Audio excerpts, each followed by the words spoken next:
fellow Rotarians. It's my honor today to be able to introduce our speaker for the program today, Dr. Rick Bailey, president of our own Southern Oregon University. If you're not familiar with his career trajectory, he's in his fourth or senior year as president of SOU. He spent 5 years before that as president of New Mexico College and a 24-year career with the U.S. Air Force. Dr. Rick Bailey, welcome. You are among friends. Good afternoon, everyone. So I'm honored to be here. Thank you so much for having me. If you'll allow me, I want to say a few words of gratitude. First, because she's in the room, I would be remiss if I didn't give love to Angela Thorndike. The Thorndike family has been incredible in every way. And Bill was a mentor and a dear friend and an advisor and a community champion. It just goes on, and everyone knows. I also would like to give some very serious love to Deborah Lee and to Sean Franks, current and former members of our board of trustees, for their leadership and heart-centered service to the university. Thank you. Yeah. And I want to say a special thank you to Christina and Mary Katie, who are members of our SOU team who are here today. I really appreciate you all being here. Thank you. Okay, so show of hands, how many people were at the Medford Chamber Forum on Monday? Okay, so so there's five. I told Mary Katie that because I wanted to make it interesting for you, because there's a lot of similarities here, I was going to do this in Spanish. And I do have a 1,200-day streak on Duolingo, no kidding. But Mary Katie reminded me that I still need 1,200 more before I do that. So you're going to get in English, but I'll try to mix it up a little bit.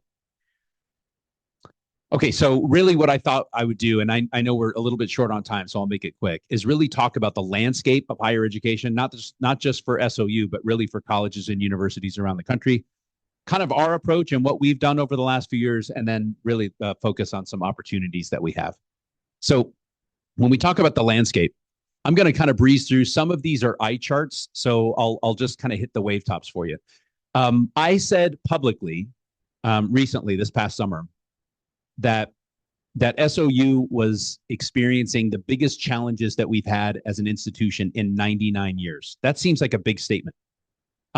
Show of hands, how many people know that SOU actually closed for a while?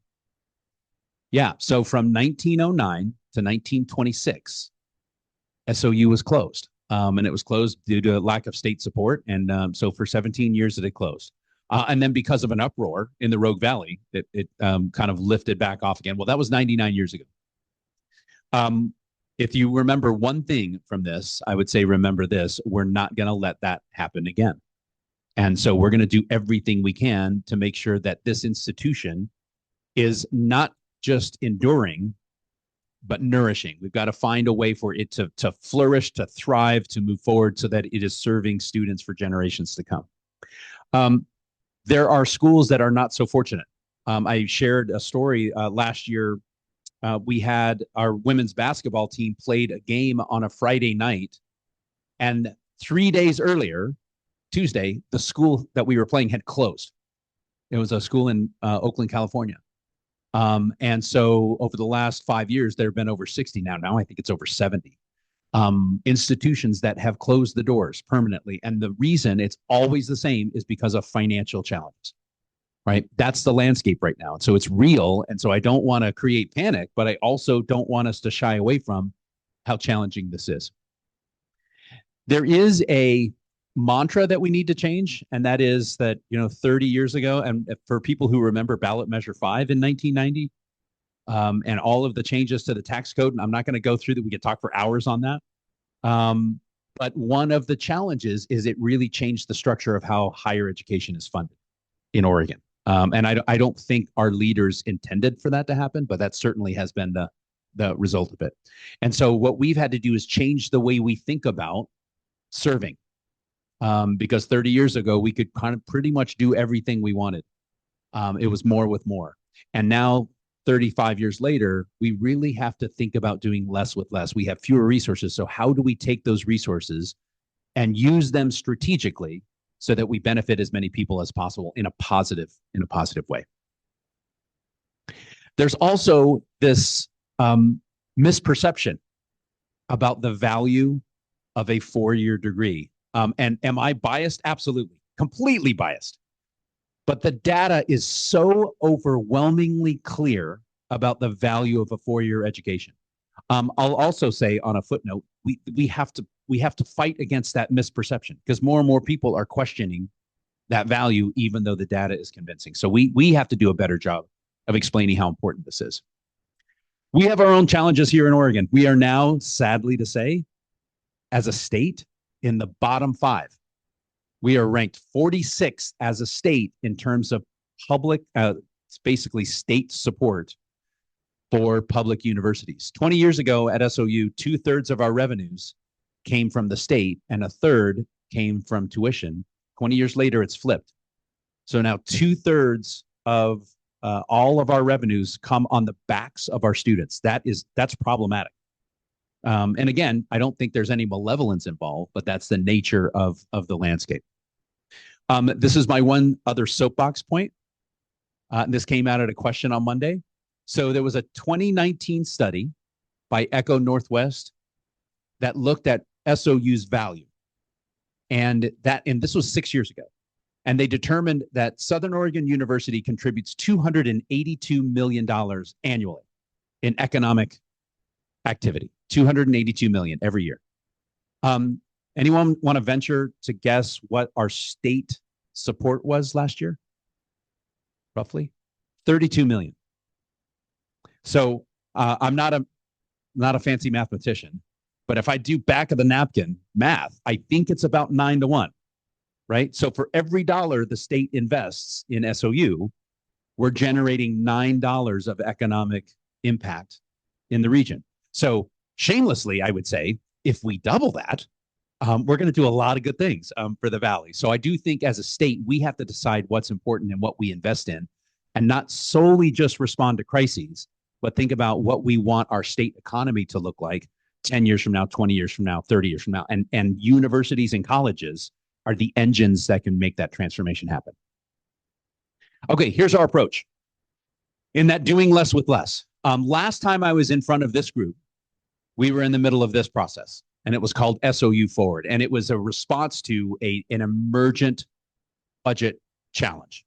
And what we did, 4 planks. We said, okay, we're going to get our costs under control. That's awful because that involves people. And then the other 3 were about investment. How are we going to use grants better? How are we going to leverage philanthropy? And how are we going to stop relying solely on state dollars and tuition? Those things are working. You'll see some of this, what we talk about in a minute, and not just because Christina's in the room, but let me talk about philanthropy, for example. 10 years ago, SOU was raising about $2.5 million fundraising wise, on average per year. This past year, we raised $14 million. So we're in a whole different world in terms of philanthropy. And exciting for me is that it's not just helping students with scholarships, but it's also paying for academic support and student life and student support and athletics and all these other things that actually help not only raise the quality of the student experience, but actually bend the cost curve for the institution so that we're not putting more and more of that burden on the backs of students. And then this summer, we had to continue that work. And so what we did was create the SOU Resiliency Plan. A lot of you probably saw this in the press. And this is, again, a reality that we are not funded to be comprehensive. So what we had to do was basically say we have to change the way we think about what we provide. And so the result is an institution that is going to be more focused, more responsive, and more resilient. And that is a smaller institution, but focusing our limited resources in ways that have the biggest impact for the Valley. We're also doing a strategic plan, and our Board of Trustees just last week approved this plan. And it really helps us focus our energies and help us focus those limited resources in ways that kind of help the institution move forward. We really asked 3 questions. What does it look like when students are thriving? What does it look like when team members, faculty, and staff are thriving? And what does it look like when the institution as a whole is thriving? If you'll notice, two of the things we're really focusing on is enrollment, Like, how do we make sure that that students know there is a pathway to a 4-year degree for them? And then once they do get to SOU, how do we make sure that they have everything they need to get to the finish line, everything that they need to succeed? And the more students we have go to and through SOU, the better it is for the entire region, right? But we're an engine. We're an economic prosperity engine. Okay, couple opportunities. Some of you have heard about this. And I'm going to give shout out to Sean Franks on this every time, because he was really one of the leaders to help us in this vision. This is going to sound like I'm bragging, not me. It just happens that it happened during my time here. So January will be 4 years that I've been in this job. In that time, we have quadrupled the amount of solar energy that we're producing on our campus. And the exciting thing for me is it means we're paying less for energy. And when we pay less for energy, those precious resources can be put toward student success, right? Those are the things that the easy things that we should either stop paying for or pay less for. We have some great photos. We have our first solar power covered parking lot that's going on our campus next year. And almost every building, and certainly every building with a south face, is getting solar. So that's actually helping our bottom line. A lot of you've heard about the older adult living community. We are very close, like maybe within the next couple of months, of announcing who our partner is on that project. And likely we will open the doors on a facility by I'm going to say earliest, probably 2028. The exciting thing there is that we could have 150 to 200 retirees living on our campus, and that will generate a new revenue stream that we've never had before. So again, not just tuition and state dollars now, but really thinking more entrepreneurially about how we do our things. And by the way, student life-wise, having those older adults living on the campus and taking classes and doing all those things, we are leaning into intergenerational connectivity. That's not only good for our college students, it's actually good for the retirees as well. So we're building that community on campus. You've heard me talk about this before, but our facilities guys are pulling their hair out on this, but I've asked them, hey, I have this vision of electric solar powered golf carts and a whole fleet allowing those residents the opportunity to join an auxiliary, basically. My working title is the Silver Raiders. And where the first several weeks of every term, we'd have this whole fleet of Raider red and black golf carts with those seniors volunteering, driving, and basically creating a free Uber service on the campus. So that basically if a student, especially new to the campus, doesn't know how to get around, all they have to do is find a golf cart and a volunteer who's there to take them anywhere they want on the campus. So really cool idea, but it'll be interesting to see the facilities folks figure out how to make that happen with people walking and everything else. We'll see. We also have plans for a university district. This is on the corner of Ashland and Walker Streets in Ashland. The concept here is to have retail space on the ground floor, attainable housing above that, because housing, as we know, across the valley is a real issue. We can be a part of that solution.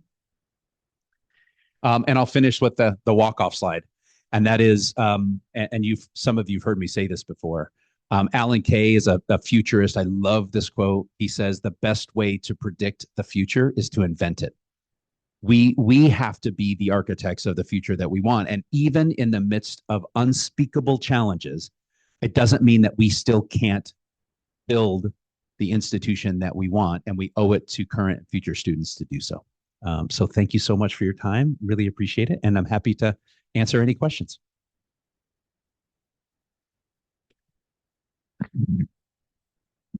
Hey, Dr. Bailey. I asked a question at the forum the other day, and I think your answer is important for everybody to hear.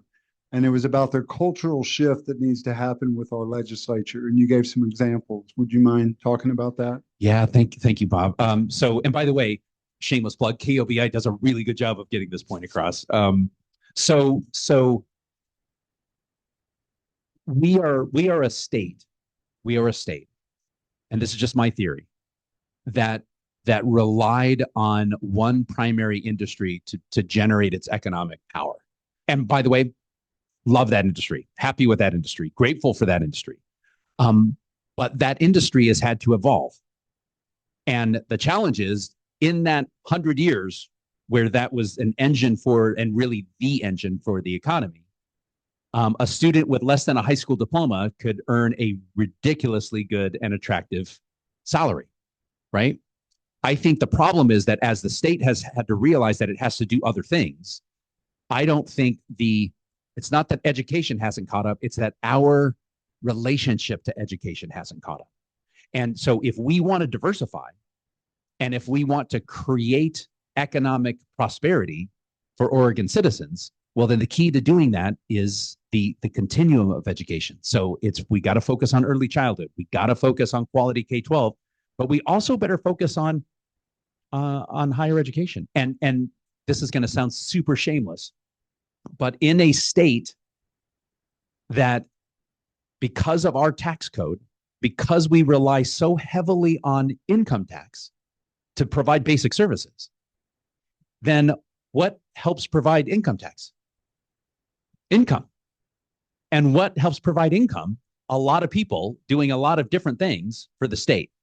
And the engines that are spinning out professionals and teachers and scientists and entrepreneurs and healthcare workers and all of these other things, those are universities. Those are the instruments to help create economic prosperity for the state. So my pitch, and by the way, I have to be super careful because I don't want the legislature upset at me, but is that we have to think about investing, right? I said on Monday that I think that there's this, I equate it to, and all of our legislators in both parties are good people and decent people and trying to do the best they can for the state. But I equate it to they're putting out a house fire and they're constantly responding to crises in real time. And they really almost think that there's nothing else they can do except do that. But there should be someone in our state that's also saying, hey, if we just do this and keep doing this, we're going to do that for 50 years. Someone needs to be saying, how do we build the next house to make it more fire resistant? How do we put the pieces in place in our state so that we're not just going to be responding to crises all the time and then complaining that we don't have enough resources to do it, right? The way to do that is to invest in the new house. Florida did that 30 years ago. North Carolina did that 20 years ago. Like there are examples of states that have invested in their universities, and those have created wealth engines. And those aren't just a couple of people that are getting rich. It changes the landscape and lifts the quality of life for everyone in that state. So we have an opportunity to do that as well. And I hope our leaders can understand that. And I hope I do a better job of trying to articulate it. So thank you. It's a long answer to your question, but thank you, Bob. Hey, Dr. Bailey, thanks. I would also want to make a shout out to Angela and Bill Thorndike. You know, when Bill was part of your selection committee, he was very astute. He knew that you were the person to lead SOU during this time. So kudos to him. I'd just like to ask you something. If you could, I see the KOBI, your little minutes on there, and you're always so enthusiastic. And when I think of you, I think you're just saying, hey, every day's a great day to be the SOU president. Could you give us just a 1 minute little pep talk here? How do you do it? Because you're always so energetic. What's your secret to getting through? Because these are tough times. That's really nice. Thank How you do you for do saying it, that. Dr. Bailey? Yeah. So it's a lot of cough syrup. No, I'm kidding. So I really appreciate the question. And I will tell you it's genuine. Even in the midst of the challenges, every single day here in the Rogue Valley has been a gift. The fact that we get to serve with the people we serve, it's not lost on me. So yes, these are really, really challenging times. But I look at it as we're caretakers, right? We're caretakers of the institution. And at some point down the road, I hope it's 20 years down, but at some point I'm going to hand the keys to someone and then check into the older adult. I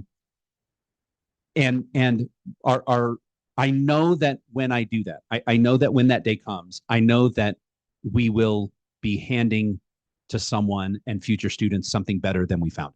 Like I know that that's going to happen. Sometimes it's not always clear how we're going to get there. I will tell you that, and Mary Katie and Christine will tell you, like there are some days where it just, the news just isn't good, and things going on at the federal government are kind of troubling. And but the thing that hasn't changed, every day you can walk onto our campus and you can see the love that faculty, staff, students, community members show for each other, across political differences, across our all of our differences. If we focus on that, and I get to see that every day, that is so ridiculously nourishing, that it helps everything else can be solved. I was asked on JPR this morning a similar question, and it was about, hey, in the midst of the challenges, how do you deal with it? And I think that these challenges, as hard as they have been, this is going to sound strange, in some ways they've been a gift, because it has forced us as an institution to come together. Not to say that we don't disagree on things, because we do, but I think there is an acknowledgement that everyone is trying to do the right thing for students and for the community and the university. And when you start with that, level of trust and love and respect, then you can move mountains. And so that's enough to keep me going, for sure. Thank you. Hang on, Peter. College catches people at the poorest time of their lives. I'm curious what the value proposition is to go to SOU as opposed to going to RCC. It's Yeah. And I'll say that SOU used to be, frankly, kind of inexpensive in relation to incomes. Yep. And now, certainly compared to how things were 55 years ago when I was of college age, you guys are expensive. Yeah. Yeah, no, it's a fair question, Peter. So let me give you a vision. In 2013, I guess it was, when the Oregon university system broke into the 7 schools, I think, and I wasn't here, but I think that there was a vision for how these 3 groups of institutions would work together. Community colleges, you have 17 community colleges in the state. Lower price point, more focus on 2-year degrees, a lot of career and technical education. I don't want to say blue collar, because I think that's a dated term, but workforce focused education. Okay. Then you have our friends in Corvallis and Eugene, right? R1 research in Portland State's very close in that room. Research institutions, higher price point, 30,000 students. There's that. Then you had the rest of us, Eastern, Western, Southern, Oregon Tech. And I think the vision was we should be in the middle somewhere, right? We should be in any state, by the way. I think the regional institutions should be this. We should be the affordable, accessible 4-year institutions. In most states, by the way, and including Oregon, most bachelor's degree holders don't come from the big schools. They actually come from the regional schools, because a lot of those big schools, a majority of their students actually come from out of state, right? If you look at Oregonians, most of them are actually graduating from our schools. The problem is, and I think you're on it, is that because of the way the structure has been set, the regional schools have had to increase their tuition just like the big schools have had. And so there's no marketable difference between going to U of O and going to SOU. That's a real problem for us. So we've got to find, now, of course, I have an answer for that. The answer is find ways as a state to structurally change the system so that the regional schools are more affordable and accessible. There are ways to change, because right now we're all funded through the same source, which makes no sense. Like there are structural ways to fix that. Let me also say this: it's not just a tuition question. And Peter and I talked before the event today.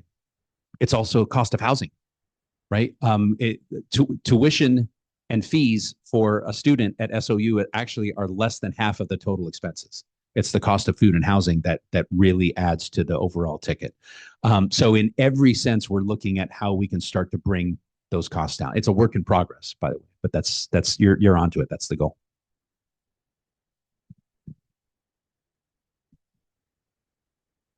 Rick, I love this idea of the Silver Raiders, and I can't wait to volunteer to be a Nice. driver of one of these golf carts. I went back to my 50th college anniversary or reunion in June at the University of Dayton, and they had organized dozens and dozens of golf carts driven by students to take us old folks around the campus, 76 acres. And it was great. The problem was they drove at top speed and you almost, so I can't wait to return that favor.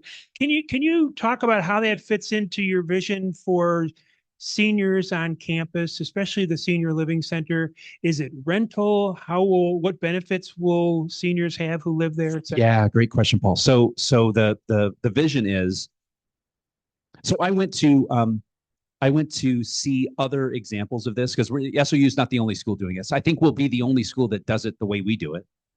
But one of the ones that's gotten a lot of attention, matter of fact, there was a New York Times article this week about it, was Arizona State. So down in Tempe. And has anyone been there, by the way, to Mirabella in Tempe? Okay. So they have, I mean, it's like a Miami high-rise condo. It's the slide. Yeah, that's right. Thank you, Phil. Yeah. So, I mean, it's incredible. But it sits on the edge of their campus. And I got the sense that it's just a really nice facility that just happens to be on the campus. And that's a school of 100,000 students. We're a school of 5,000 students. And so I think the dynamic will be very different. But the concept is, and this was the vision, is that every resident there would have a student ID card, will get into everything from athletic events to chamber music concerts to Rogue Valley Symphony to all the things that we provide, walking distance to the Schneider Museum of Art, all that stuff. So there's a lifestyle. When we announce our partner, that's also when we will talk about what the structure looks like. So we can't, does anyone know anyone who lives in Mountain Meadows in Ashland? Okay, so I went to go visit them to look at their model, and we can't do exactly what they do. So theirs is basically ownership, like it's a home ownership. Ours will likely not be that way. It'll be because we're a state entity, so we can't sell, places on the property.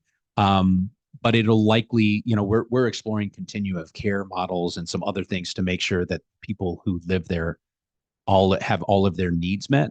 And then on our side, we're also thinking about how do we make sure that they benefit from a student lifestyle as much as they want, as much as they can take, to include going to classes and all of that. By the way, where we're putting this site also happens to be literally across the street from the Campbell Center, which is our location for our chapter of OLLI.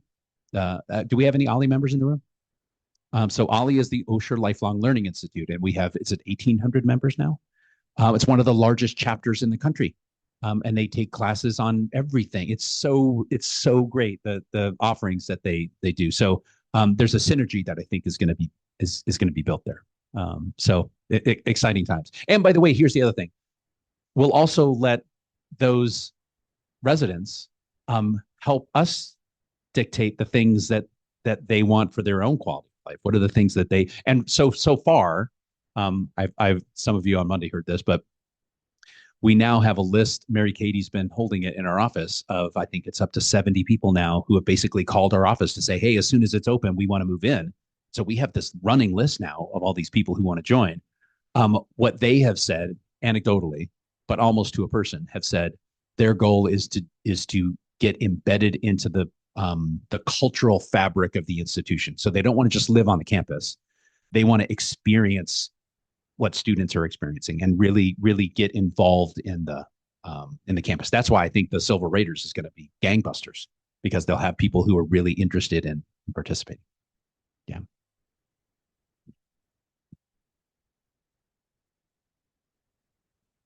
I'm curious about affordability and if that has been a factor in that decision to do that. And then whether or not there are majors at SOU that would feed into like gerontology or nursing or that kind of thing, that there would be partnerships in that way. Yeah, great question. So yes, to answer your question, I can't speak to the affordability of the site. That's why we're kind of doing two things simultaneously. We're going to have the the older adult facility. But then we're going to also have this attainable housing facility, right? To look to explore. And by the way, that also gets to Peter's question too. But the academic piece is really important. And I will tell you that I'm not the best person to ask. So what I did is I went to our faculty and said, hey, we're going to have this thing. What do you think? And so we have some sociologists. We have some who focus on the study of the aging. Our provost, Dr. Shillem, she has spent her whole career as a nurse educator and focused on support for retirees. So, I mean, it's almost like the pieces are all in place. I suspect that SOU used to have a really, really strong hospice program. We used to have a strong aging program. I think the seeds are there for us to explore those things. We also host Oregon Health Sciences University on our campus and a nursing program. So there are opportunities there. I would say there are opportunities for partnership with RCC, our friends there. So I think there's a lot of things that we can do to help with that. So thank you for that. Oh, sorry. I'm going to keep going. Think about all of the ways in which students contribute to the campus. So we have a ridiculous, the ridiculously talented creative industries, right? We have theater, we have music, we have and visual arts, and all of these things. I think there also are going to be opportunities for those students and those faculty members in order to provide some of that programming for the residents. Thank you.